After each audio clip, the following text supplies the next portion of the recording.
Good morning मित्रों। Biology में आप सबका स्वागत है। मैं हूं आपका दर्शित गोयानी। आज हम स्टार्ट करने वाले हैं menstrual cycle chapter number 3 human reproductive system के अंदर मेंस्ट्रुअल साइकिल के बारे में आज हम पढ़ने वाले हैं। Most interesting. और मैं आपको ये बात बता दूं कि अगर आपने इसके पहले की वीडियोस देखे हैं like female reproductive system, male reproductive system and gametogenesis, तो ही आपको ये मेंस्ट्रुअल साइकिल के बारे में पता चलेगा। मतलब हाईली आपको इसके पहले की वीडियो है जो अपना अपना टॉपिक था फीमेल गेमेटोजेनेसिस, उसको हमने ओजेनेसिस नाम दिया है। ओजेनेसिस उसको हम नाम दिया है। तो ओजेनेसिस की पूरी प्रोसेस है वो आपको एक बार देख लेनी है, क्योंकि ओवरी के अंदर किस तरह से गैमेट्स ओव्यूलेशन होता है वो प्रोसेस आपको पता होगा, तो ही आज आप ये मेंस्ट्रुअल साइकिल है वो आप समझ पाओगे। मेंस्ट्रुअल साइकिल है वो आपको समझ में आएगा। तो चले हम स्टार्ट करते हैं। मेंस्ट्रुअल साइकिल चैप्टर नंबर 3 का टॉपिक है ह्यूमन रिप्रोडक्टिव सिस्टम के अंदर। पहले मैं आपको पूरा इस जो कॉन्सेप्ट है मेंस्ट्रुअल साइकिल का वो समझा देता हूँ। बहुत इजी है। इस इमेज की हेल्प से आपको जो याद रखने की जो आप इजीली याद रख सकते हैं। तो फर्स्ट मैं आपको बता दूं कि हमारा मेंस्ट्रुअल साइकिल है। तो मेंस्ट्रुअल साइकिल है वो 3 पार्ट में पूरा डिवाइड है। मतलब 3 प्रोसेस होती है इसके अंदर। ये मैंने यहाँ पे ए नाम दिया है, वो फेज है मेंस्ट्रुअल फेज। हमारा दूसरा नाम है फॉलिक्यूलर फेज, हमारा दूसरा फेज है फॉलिक्यूलर फेज। और तीसरा हमारा है ओव्यूलेटरी फेज। मतलब आफ्टर द ओव्यूल रिलीज, अगर ओव्यूल रिलीज हो गया उसके बाद जो मैंने लास्ट में बात की थी कॉर्पस ल्यूटियम का जो टॉपिक है पूरा वो हमें मेंस्ट्रुअल साइकिल के अंदर देखना है। तो आज ये हम देखने वाले हैं। तो आपको जैसे पता है मेंस्ट्रुअल साइकिल 3 पार्ट में डिवाइड है। उसके अंदर पहला जो फर्स्ट स्टेज आता है फर्स्ट स्टेज आता है मेंस्ट्रुअल फेज। फर्स्ट स्टेज आता है हमारा मेंस्ट्रुअल फेज। इस फेज के दौरान आपको पता है कि वजाइना में से ब्लड सेल और फ्लूइड 3 to 5 डे के लिए बाहर निकलते हैं। मतलब ये पूरा हमारी इमेज है फीमेल रिप्रोडक्टिव सिस्टम की। ये हमारा यूट्रस है। यूट्रस की जो सेल वॉल होती है वो टूटती है। वो सेल वॉल क्यों टूटती है? क्योंकि फर्टिलाइजेशन नहीं हुआ। आपको मैं बता दूं कि ये हमारा ओवरी है। ओवरी में से जो ओव्यूम रिलीज हुआ है वो ओव्यूम इस फैलोपियन ट्यूब की हेल्प से यूट्रस में जाएगा।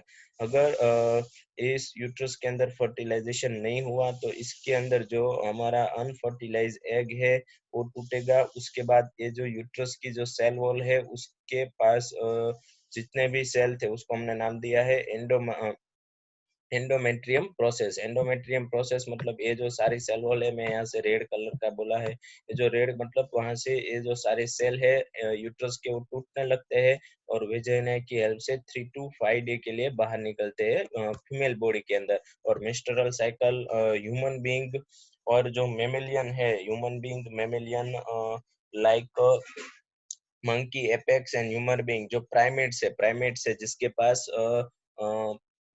जिसके पास प्राइमेट्स के मैं आपको डेफिनेशन बोल दूं कि जो एनिमल है उसके पास मेमोरी ग्लैंड है प्रेजेंट और उसको पूंछ नहीं है, मतलब उसको टेल नहीं है। इस तरह के जो एनिमल है प्राइमेट्स है उस में ह्यूमन बीइंग आता है। तो ह्यूमन बीइंग की मैं बात करूँ तो मेंस्ट्रुअल साइकिल उसके अंदर, तो मेंस्ट्रुअल साइकिल की जो पूरी प्रोसेस है वो होती है। तो उसके दौरान मतलब अगर अनफर्टिलाइजेशन जब ईग ओवरी में से रिलीज हुआ है, ईग यहाँ पे आप देख सकते हो, इस ओवरी में से ईग रिलीज हुआ, फैलोपियन ट्यूब के अंदर एंटर हुआ और यहाँ पे यूट्रस में पहुंचा। यहाँ यूट्रस में फर्टिलाइज नहीं हुआ तो यूट्रस की सेल वॉल उसको हम एंडोमेट्रियम प्रोसेस, मतलब वो टूटने लगेगी। हमारा जो ओव्यूम है अनफर्टिलाइज एग है वो वजाइना की हेल्प से बाहर निकलेगा। तो ये जो सारी प्रोसेस है उसको मेंस्ट्रुअल फेज कहते हैं। वहां पे मेंस्ट्रुअल फेज की थियरी में हम देख ले कि ovum are fertilise, so menstrual phase not start but unfertilise egg. अगर मैं बात कर दूं कि यूट्रस के अंदर जो हमारा ओव्यूम है, मतलब ओव्यूम मतलब एग है हमारा, वो फर्टिलाइज हो गया है तो ये मेंस्ट्रुअल फेज स्टार्ट नहीं होगा। मतलब ये जो पूरे सेल है एंडोमेट्रियम की जो प्रोसेस है, ब्लड सेल है, वो बाहर निकलने वाले नहीं है स्टार्ट। लेकिन unfertilise egg ovum are out of female body, it's called is a menstrual fail. अगर अनफर्टिलाइज एग रह गया तो ये फीमेल बॉडी से बाहर निकलना जरूरी है, क्योंकि हर मंथ में एक ये जो हमारी ओवरी है वो एक एग बनाती है। किस तरह से ये जो एग बनाती है मतलब ओव्यूम बनाती है, वो ओव्यूलेशन की प्रोसेस में हमने फीमेल ओजिनेसिस के अंदर देख लिया है। तो ये पूरी बात हुई, उसको हम बोलते हैं मेंस्ट्रुअल फेज, जब ब्लड बाहर निकलता है 3 to 5 दिन। अब मैं आपको बता दूं कि ऐसा जरूरी नहीं कि मेंस्ट्रुअल फेज में ही मेस्टर्नल फेज में ही ब्लड मतलब अगर मैं आपको बता दूं लेक ऑफ मेस्टर्नल फेज, अगर मेस्टर्नल फेज नहीं हुआ मतलब ब्लड फीमेल के अंदर जो ब्लडी सेल जो अनफर्टिलाइज एग बाहर नहीं आया, उसका मतलब ये हुआ है कि जो हमारा जो एग है वो फर्टिलाइज हो चुका है, मतलब हमारे एग है फर्टिलाइज हो चुका है और फीमेल इज अ प्रेग्नेंट, जो फीमेल होती है वो प्रेग्नेंट है। तो उसके बाद मैं आपको ये भी बता दूं कि ऐसा भी जरूरी नहीं है कि मेस्टर्नल फेज लेके थोड़े दिन लेट बाद स्टार्ट होता है, तो उसकी वजह फीमेल के अंदर फीमेल के अंदर वो जो थोड़े बहुत कुछ स्ट्रेस रहते हैं, फीमेल की हेल्थ पुअर होती है, तो इसकी वजह से भी जो मेस्टर्नल फेज है उसके टाइम से थोड़ा लेट और मतलब लेट स्टार्ट नहीं हो पाता। ऐसे भी कुछ कंडीशन मतलब फीमेल की कंडीशन कैसी है उसके ऊपर ये जो मेस्टर्नल फेज है वो डिपेंडिंग होता है। फर्स्ट तो ये थिंग है कि मेस्टर्नल फेज लेक है मतलब नहीं हुआ मेस्टर्नल फेज, मतलब ये जो 3 to 5 दिन जो वजाइना से ब्लड सेल और फ्लूइड बाहर निकलने वाला है, अनफर्टिलाइज एग निकलने वाला है, वो नहीं निकला, तो उसका मतलब है कि फीमेल के अंदर जो ओव्यूम था वो फर्टिलाइज हो गया and female is a pregnant. But also many confused due to the some other underlying confusion like stress, poor health, etc. तो अदर भी इसके रीजन है ऐसा होने के कि फीमेल स्ट्रेस में हो, उसकी पुअर हेल्थ हो, तो इस दौरान भी ये जो मेस्टर्नल फेज है वो दिखाई नहीं देता, लेट होता है। आफ्टर द मेस्टर्नल फेज, यहाँ पे मैंने लिखा है कि आफ्टर, तो यहाँ से सीधा आपको यहाँ आना है आफ्टर द मेस्टर्नल फेज। अब जो मेस्टर्नल फेज 3 to 5 डे खत्म हो गया तो नया ओव्यूम बनना स्टार्ट हो जाएगा, मतलब जो सॉरी जो ओवरी है उसके अंदर नए गेमेट्स बनने स्टार्ट हो जाएंगे। तो वो जो स्टेज है उसको हम बोलते हैं फॉलिकुलर फेज। फॉलिकुलर फेज में मैं आपको यहाँ पे बता दूं, इस तरह की कुछ इमेज थी जहाँ पे इस तरह के कुछ सेल डेवलप होने वाले थे, प्राइमरी सेकेंडरी टर्टियरी फॉलिक्यूल्स। उसके बाद प्राइमरी ओसाइड और सेकेंडरी ओसाइड, और ओव्यूलेशन के दौरान यहाँ से ओव्यूम बाहर निकलता है। और यहाँ पे मैंने आपको बताया था कि ओव्यूम बाहर निकल गया बाद जो पूरा जो सेल का जो स्ट्रक्चर है उसको हम कॉर्पस ल्यूटियम बोलते हैं। तो ये जो पूरी प्रोसेस है वो स्टार्ट हो जाती है, उसको वो जो स्टेज है उसको हम बोलते हैं फॉलिकुलर फेज। मतलब आफ्टर द मेस्टरल फेज, मतलब 3 4 दिन के बाद अंदर से जो भी ब्लड्स थे, ब्लड सेल थे, मतलब एंडोमेट्रियम प्रोसेस थी, मतलब यहाँ पे जो यूट्रस की सेल वॉल टूटी थी, वो सेल वॉल टूटती है तो सेल वॉल टूटने की वजह से ब्लड निकलता है, उसके बाद जो हमारा अनफर्टिलाइज एग है वो बाहर निकलता है, मतलब बहुत सारी प्रोसेस होती है वो स्टार्ट हो जाती है। वो खत्म हो गया, मतलब उसके अंदर से सब प्रोसेस खत्म हो गया, 3 से 5 दिन हो गए हैं तो ये पूरा हमारा मेस्टर्नल फेज खत्म हो जाता है, स्टॉप हो जाता है। उसके बाद जो स्टार्ट होता है फॉलिकुलर फेज होता है, मतलब जो ओव्यूम बनने की प्रोसेस है वो स्टार्ट हो जाती है। तो ओव्यूम बनने की फॉलिकुलर फेज मतलब वो हमारा पूरी बात आपको मैं बता दूं कि उसके अंदर जो भी ओजेनेसिस के अंदर जो सारी प्रोसेस होती है वो होती है प्राइमरी सेकेंडरी और टाटरी फॉलिकुलर्स बनते हैं। उसके बाद ग्राफियंस, उसके बाद मैं आपको बता दूं कि ग्राफियंस जो ग्राफियन फॉलिकल्स बनते थे वो भी बनते हैं। ग्राफियन फॉलिकल्स बनने के बाद जब ग्राफियन फॉलिकल्स बन जाता है उसके बाद जो हमारा एलएच और एफएसएच है हार्मोन, उसमें से एलएच का जो लेवल है वो हाई हो जाता है। एलएच का लेवल हाई होने की वजह से जो ग्राफियन लेयर है वो टूट जाता है और ओव्यूलेशन होता है और ओव्यूल निकल जाता है। ओव्यूल निकल गया, वो फेलोपियन ट्यूब में आ गया। मैं आपको बता दूं यहाँ पे फेलोपियन ट्यूब में आ गया। अब हमारा बात आई कि यहाँ से ओव्यूल बाहर निकल गया है, यहाँ से हमारा जो ओव्यूम है वो बाहर निकल गया है, बस ये हमारा बचा है कॉर्पस ल्यूटियम। तो एक कॉर्पस ल्यूटियम क्या है, तो मैं आपको बता दूं कि प्राइमरी सेकेंडरी टार्टरी और ग्राफियन लेयर ये सारे यहाँ पे सेल के जो स्ट्रक्चर वो बच गया है और ये ओव्यूम हमारा रिलीज हो गया है। यहाँ पे आप देख सकते हैं कि ये जो रेड थे वो बाहर निकल गया है, ओव्यूम रिलीज हो गया।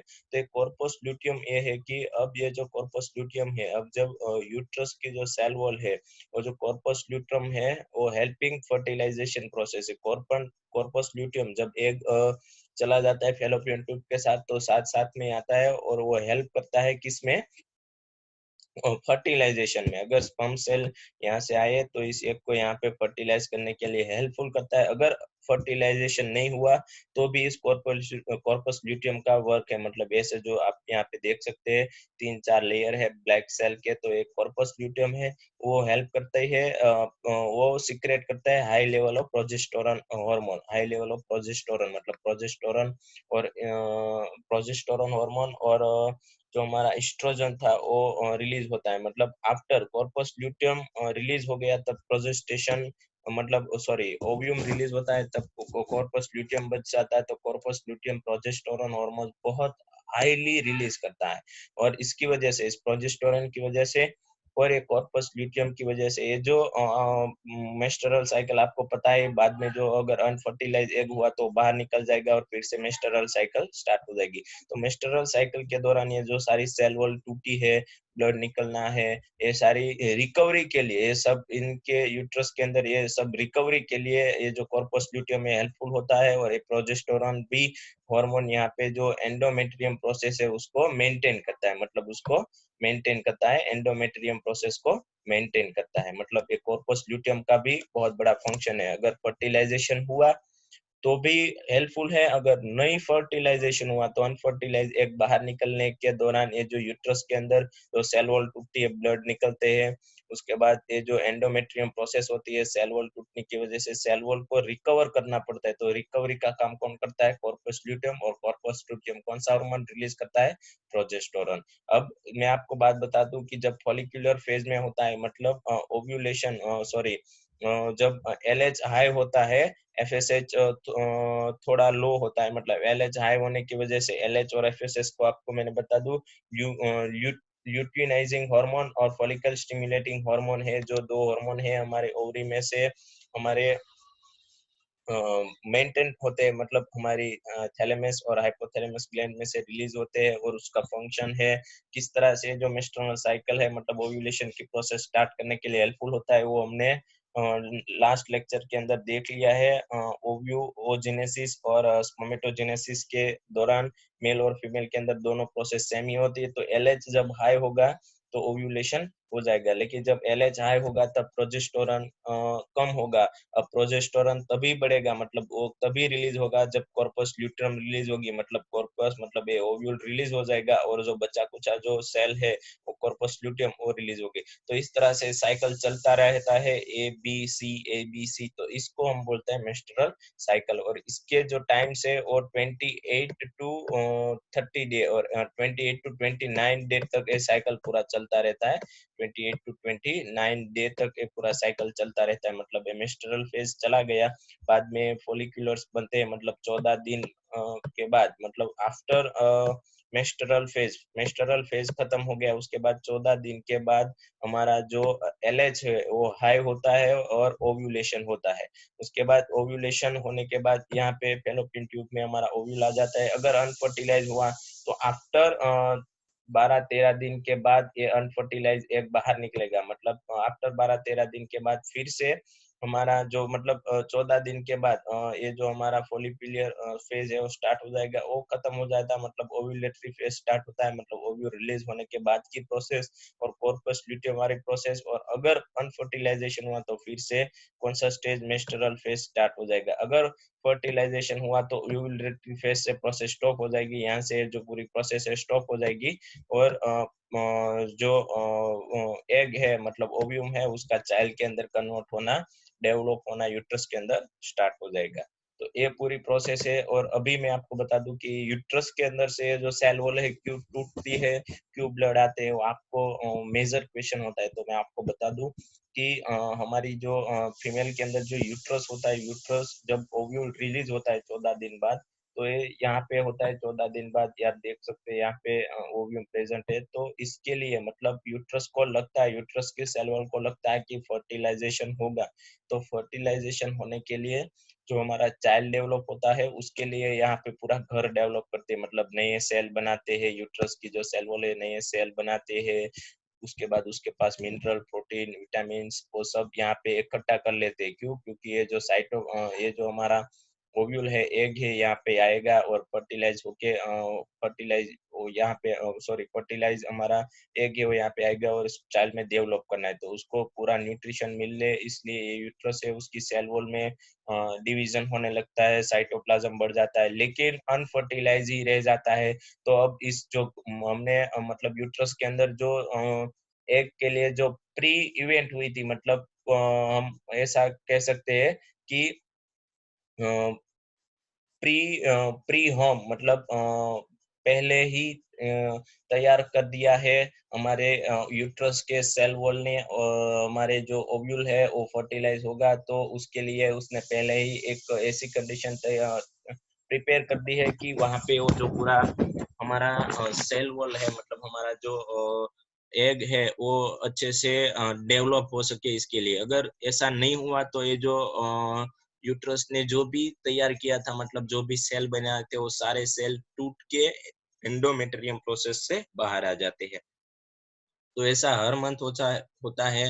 हर मंथ हमारे यूट्रस ये जो ओव्यूल रिलीज के बाद वो जो सेल वॉल नए बनाते हैं यूट्रस की अंदर ऐसे ऐसे प्रिपरेशन होने लगती है फर्टिलाइज एग को वहां पे रखने के लिए, अच्छी कंडीशन, अच्छा न्यूट्रिशन देने के लिए। और हर बार अगर फर्टिलाइजेशन नहीं हुआ तो हर बार ये फिर से ये यूट्रस की सेल वॉल एंडोमेट्रियम होता है और टूटता है और बाहर निकल जाता है। तो इस तरह से जो मेस्टर्नल साइकिल है वर्क करता है। तो आइए हम देखते हैं कि हमारी बुक्स की जो थियरी है वो किस तरह की है। ऐसे ही मैंने यहाँ पे बहुत इजीली बताया है कि आप देख सकते हैं the reproductive cycle in the female primates. आपको मैं बता दूं, yes, the reproductive cycle in a female primates like a monkey, apes and human being is a call is a menstrual cycle। उसके अंदर जो reproductive cycle चलता है, जो reproductively egg बनता है, उसको menstrual cycle बोलते हैं। तो first menstrual cycle beginning a puberty, अगर puberty फीमेल मेच्योर हुई है 13-14 साल से मेच्योर हो गई और फर्स्ट बार अगर menstrual cycle फर्स्ट ओव्यूल बना है, उस प्रोसेस को हम बोलते हैं, उस प्रोसेस को हमने नाम दिया है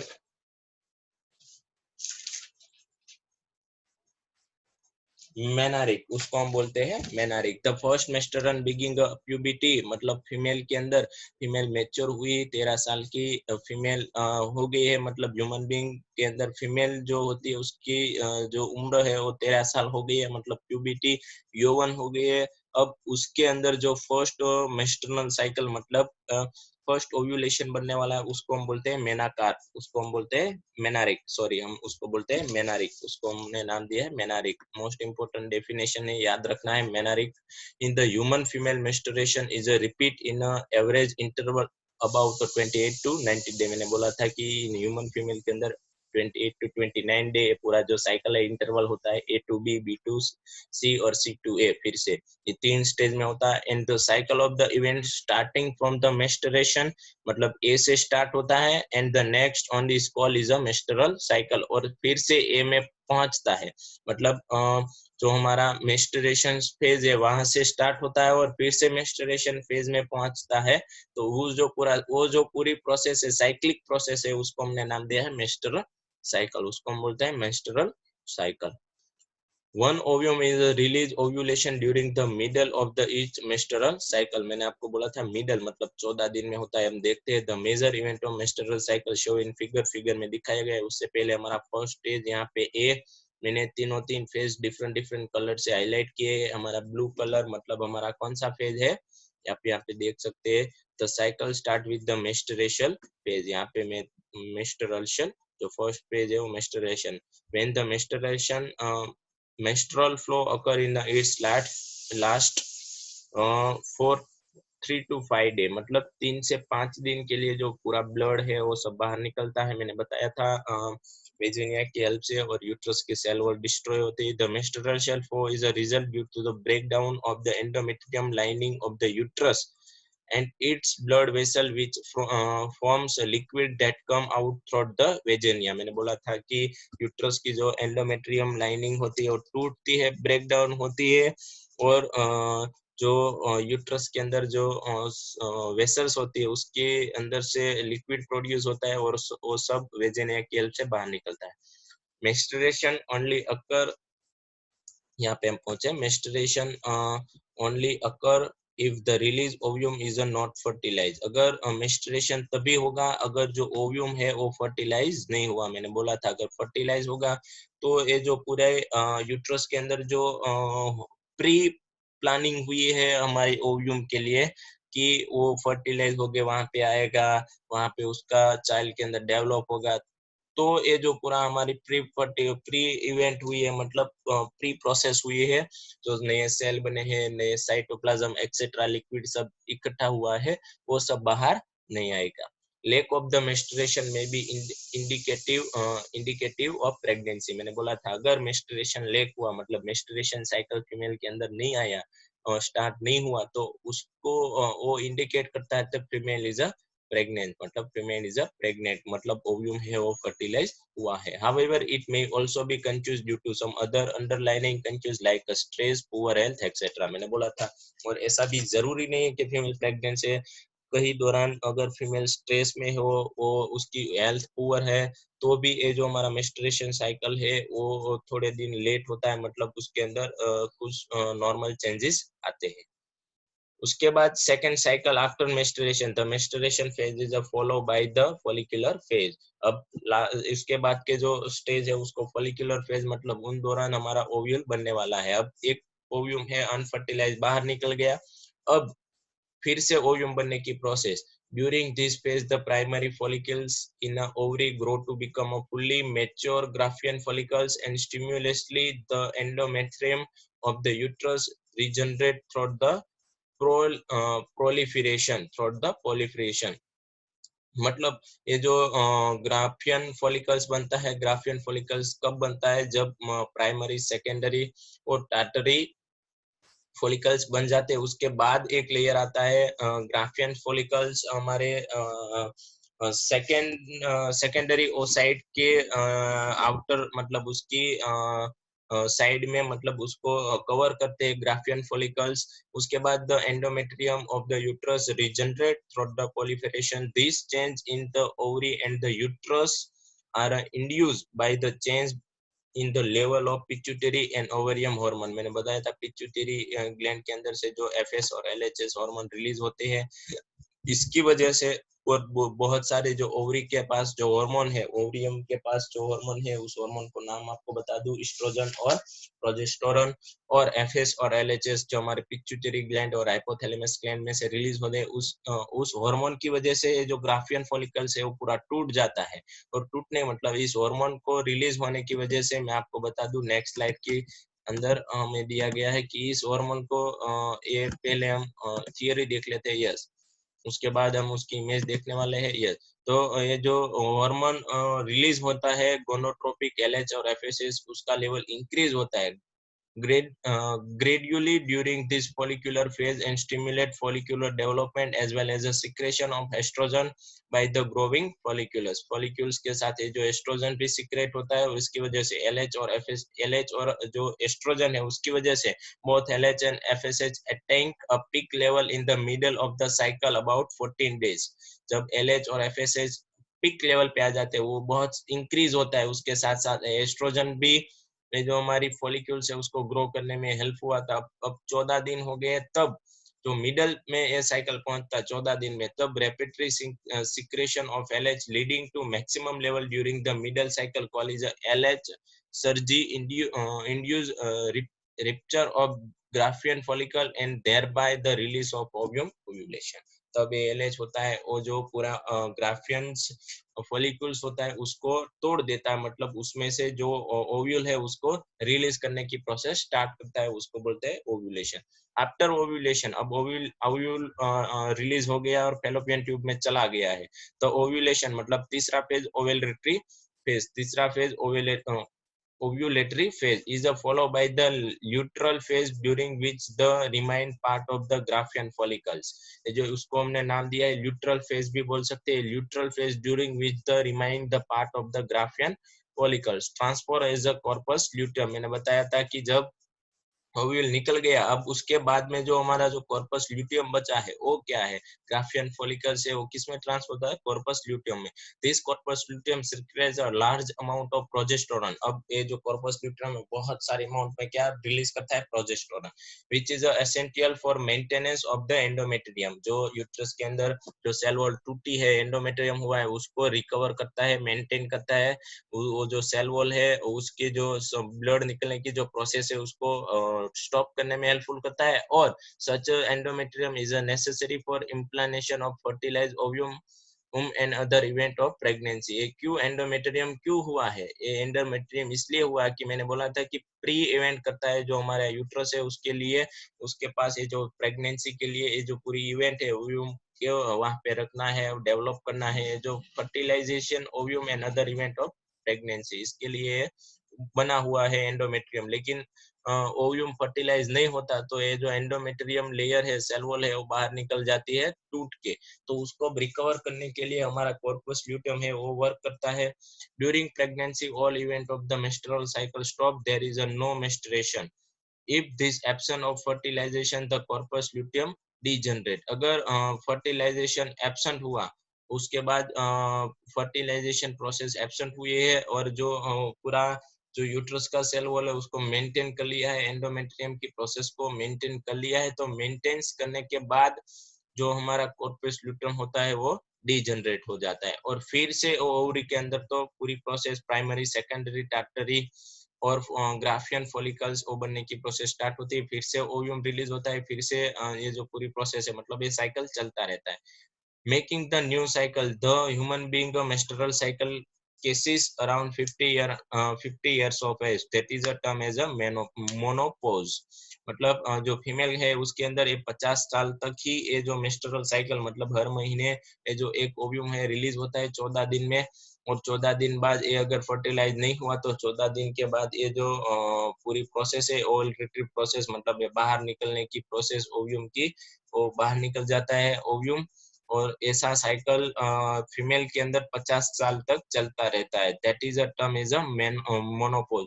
ये जो टर्म्स है ये जब मतलब 50 साल बाद जो फीमेल के अंदर ये मेंस्ट्रुअल साइकिल स्टॉप हो जाता है, ओव्यूलेशन स्टॉप होता है, तो इस फेज को हमने नाम दिया है menopause. Cyclic menstruation is a an indicator of normal reproductive phase and extend between the menarche and menopause. मतलब ये जो साइक्लिक प्रोसेस है वो बिटवीन द मेनार्च एंड मोनोपेज में एक्सटेंड हो जाती है. मतलब स्टार्ट जो प्रोसेस होती है, फर्स्ट टाइम जो ओव्यूलेशन प्रोसेस स्टार्ट होती है उसको हमने मेनार्क नाम दिया था. जो उस प्रोसेस को हमने मेनार्क की नाम दिया था. एंड जब ये प्रोसेस स्टॉप होती है, हाँ सॉरी फुल्ली स्टॉप हो जाती है फीमेल के अंदर, तो उसको हमने बोला है मोनोपोज. मतलब स्टार्ट वाली प्रोसेस मेनार्क एंड स्टॉप वाली प्रोसेस मोनोपोज. तो इन दोनों के बीच में डिफरेंस भी बहुत बार पूछा जा चुका है. उसके बाद मोस्ट इंपोर्टेंट यहाँ पे एक टेबल दिया है मेंस्ट्रुअल हाइजीनिस. मतलब अगर जब मेंस्ट्रुअल साइकिल के दौरान अगर ये जो हमारा एंडोमेट्रियम लेयर है उसकी सेल वॉल है टूटने की, यूट्रस की सेल वॉल टूटने की वजह से जो ब्लड बाहर निकलता है, उस दौरान कौन कौन सा ध्यान रखना होता है, लेडीज को मेंटेन कैसे करता है. Maintain of hygienic and sanitisation during the menstruation is a very important. Take a bath and clean yourself regularly. उसको वो 3 से 5 दिन का जो टाइम होता है उन टाइम के दौरान उसको 2-3 घंटे में वो साफ रखना पड़ता है. जो ब्लड निकलता है उसको साफ रखना पड़ता है. इसके लिए मार्केट में बहुत सारे जो वेब्स है मतलब कॉटन के जो बने हुए जो वेब्स है वो सारे बहुत सारे अवेलेबल है. उसको रेगुलरली यूज करते, लाइक नैपकिन, उसके बाद सैनिटाइजर हुआ, होममेड पैड एक्सेट्रा. सब हम यूज करते हैं।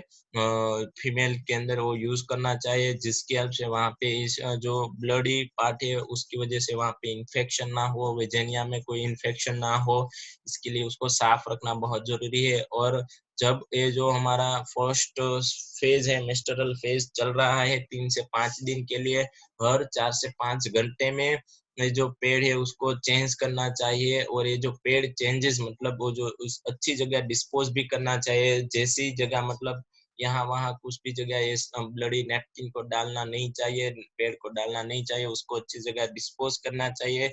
उसके बाद उसकी जो properly wrapping it with the use of paper. Do not throw the use napkin in the drain pipe or toilet in the open area. कहीं पे भी ओपन एरिया में, टॉयलेट में या वहाँ छोड़ नहीं देना चाहिए। और after the handling the napkin wash hand with a soap. अगर आप चेंज किया है, मतलब वो पेड़ चेंज किया है, उसके बाद जो नेपकिन होता है वो चेंज कर लिया है, तो उसके बाद सोप की हेल्प से आपको जो अपने हाथ है उसको वॉश कर देने चाहिए। मतलब ये जो मेंस्ट्रुअल हाइजीनिया है वो ध्यान बहुत मतलब बहुत इम्पोर्टेंट है ड्यूरिंग मेंस्ट्रुअल फेज। और जो फर्स्ट फेज चल रहा है उस फेज के तो बहुत सारी जो बातों का है ध्यान रखना चाहिए, क्योंकि वहाँ पे फ्लूइड्स और ब्लडी पार्ट रहने की वजह से अगर आपने वॉश नहीं किया तो उसकी वजह से वहाँ पे इन्फेक्शन हो सकता है। और इन्फेक्शन होने की वजह से some time very critical condition confuse and very dangerous disease are confused. So take condition and maintain this all process, uh, especially female, human female. So that its call is a menstrual cycle. I hope कि आपको ये समझ में आया है। अब मैं आपको जो इसकी menstrual cycle की जो इमेज है वो आपको बताने वाला हूँ। आपकी बुक के अंदर थोड़ा चेंज दिया है, मैंने यहाँ पे थोड़ी ऐसी इमेज रखने की कोशिश की है जिसकी हेल्प से आपको अच्छे से समझ में आए। यहाँ पे 0 डे है, मतलब स्टार्ट हुआ है साइकिल, उसके बाद यहाँ पे 28 डे है।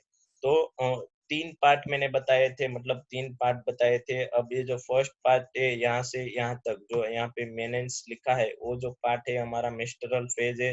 उन दौरान ये जो यूट्रस है उसकी सेल वॉल टूटती है, आप देख सकते हैं यहाँ पे टूटने लगती है और ब्लड रिलीज होता है। आफ्टर मेंस्ट्रुअल साइकिल खत्म होता है तब फॉलिकुलर फेज स्टार्ट होता है। ये जो फॉलिकुलर फेज है वो यहाँ से स्टार्ट होता है और यहाँ तक 14 दिन तक चलता है। और ये जो फॉलिकुलर फेज है उस दौरान ओव्यूलेशन होता है, आप देख सकते हैं यहाँ पे। उस दौरान उसी फेज के दौरान ओव्यूलेशन होता है और उस दौरान ओवरियम हार्मोन है एस्ट्रोजन, उसका लेवल कितना होता है, उसका लेवल हाई होता है। और एंटीरियर पिट्यूटरी ग्लैंड के जो हार्मोन है एलएच ल्यूटिनाइजिंग हार्मोन, उसका लेवल भी कैसा होता है, पीक लेवल पे होता है। तभी जो हमारा ओव्यूलेशन होता है सक्सेसफुल होता है। और बॉडी टेम्परेचर भी मेंटेन रहता है, उस दौरान थोड़ा बॉडी टेम्परेचर होता है वो हाई होता है, ओव्यूलेशन होता है तब फीमेल के अंदर। ये 14 दिन में ओव्यूलेशन होता है। अब ये ओव्यूल है वो रिलीज हो गया फैलोपियन ट्यूब में, फैलोपियन ट्यूब ने इसको कलेक्ट कर लिया। तो ये मतलब इस तरह के मैं जो आपको पूरी प्रोसेस बताऊं तो 0 से 14 दिन तक ये फॉलिकुलर फेज है, और 14 दिन के 28 दिन तक जो प्रोसेस है वो उसको ल्यूट्रल फेज बोलते हैं। लेकिन हमने जो स्टार्ट किया था उसको मेंस्ट्रुअल फेज, उसके बाद फॉलिकुलर फेज, उसके बाद आफ्टर तीसरा फेज हमने नाम दिया था तीसरा फेज हमने नाम लिया था ओव्यूलेटरी फेज। मतलब ओव्यूलेटरी फेज मतलब ल्यूट्रल। अब ये अगर फर्टिलाइजेशन नहीं हुआ तो फिर से ये जो प्रोसेस है फर्टिलाइजेशन नहीं हुआ तो इस दौरान हमारा जो कॉर्पस ल्यूट्रम है, ल्यूट्रल फेज मतलब ये कॉर्पस ल्यूट्रम रिलीज होने वाली प्रोसेस, तो ये हमारा ल्यूट्रम है वो, मतलब एक कॉर्पस ल्यूट्रम की प्रोसेस के हेल्प से जो हमारा प्रोजेस्टेरोन है अब हाई हो जाता है। पहले जब ओव्यूलेशन हुआ था तब एस्ट्रोजन हाई था फॉलिकुलर फेज में। अब जो ल्यूट्रल फेज आया है तब प्रोजेस्टेशन हाई हुआ है। क्यों? क्योंकि यहाँ पे जो कॉर्पस ल्यूटियम है, इस कॉर्पस ल्यूटियम ने जो प्रोजेस्टेरोन है उसको क्या कर दिया है, हाई कर दिया है। और इस प्रोजेस्टेरोन है वो फर्टिलाइजेशन की प्रोसेस में हेल्प करता है। और ये जो मेनेंस मतलब ये जो हमारा फर्स्ट साइकिल था मेस्ट्रुअल फेज, यहाँ पे जो इसको ये जो सेल वॉल टूट रही उसको मेंटेन करने में मतलब ये जो प्रोसेस थी उसको हमने नाम दिया है, ये जो प्रोसेस थी एंडोमेट्रियम प्रोसेस, उसको भी मेंटेन करने में हेल्प करता है। आफ्टर मेंटेनेंस होता है, हेल्प हो जाता है, और फिर से हमारा जो साइकिल है वो स्टार्ट होता है, तब ये जो कॉर्पस ल्यूट्रम है वो डिस्ट्रॉय मतलब एब्सेंस होता है, डिस्ट्रॉय हो जाता है, और फिर से यहाँ से साइकिल स्टार्ट हो जाता है। मतलब ये जो साइकिल है स्टार्ट होता है, यहाँ पे मोस्ट इम्पोर्टेंट है कि कब कौन सा हार्मोन पीक लेवल पे जाता है और कब कौन सा हार्मोन लो लेवल पे। मतलब ऐसे देखें तो दो ही फेज है, फर्स्ट हमारा फॉलिकुलर फेज और उसके बाद ल्यूट्रल फेज। ल्यूट्रल फेज मतलब जो कॉर्पस ल्यूट्रम बनता है और जो कॉर्पस ल्यूटियम की जो फंक्शन है वो। वैसे पूरी साइकिल हमें डिटेल के अंदर लिखनी है तो हमें 3 फेज में मेस्ट्रुअल फेज उस दौरान मतलब ये जो फेज है उन दौरान जब ब्लड रिलीज होता है वो सब लिखना है। उसके बाद फॉलिकुलर फेज जब हमारा जो ओव्यूल होता है वो रिलीज होता है। उसके बाद हमारा ओव्यूलेटरी फेज, और ओव्यूलेटरी फेज के दौरान हमें उसको लिटरल ल्यूट्रल फेज मतलब इसके दौरान जो कॉर्पस ल्यूटियम वाली जो पूरी बात है वो भी वहाँ पे हमें डिटेल के अंदर लिखनी है। अब आपको पता चल गया है कि कॉर्पस ल्यूटियम का क्या फंक्शन है। वो कॉर्पस ल्यूटियम प्रोजेस्टेरोन हार्मोन को रिलीज करता है, और प्रोजेस्टेरोन की हेल्प से जो प्रोजेस्टेरोन की हेल्प से जो एंडोमेट्रियम प्रोसेस वो मेंटेन होती है, और इसकी वजह से ही जो फर्टिलाइजेशन प्रोसेस है वो भी फर्टिलाइजेशन की प्रोसेस में भी कॉर्पस ल्यूटियम हेल्प करता है। और अदर फर्टिलाइजेशन नहीं हुआ तो कॉर्पस ल्यूटियम डिस्ट्रॉय हो जाता है, और ओव्यूल है वो हमारा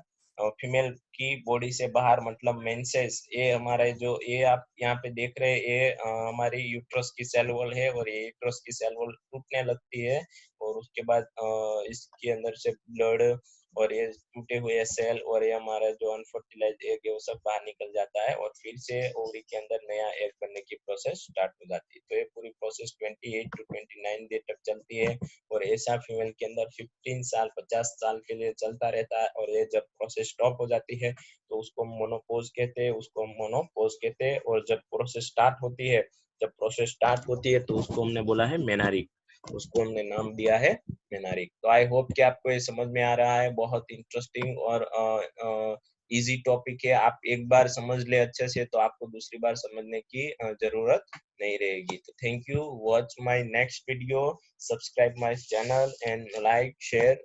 थैंक यू।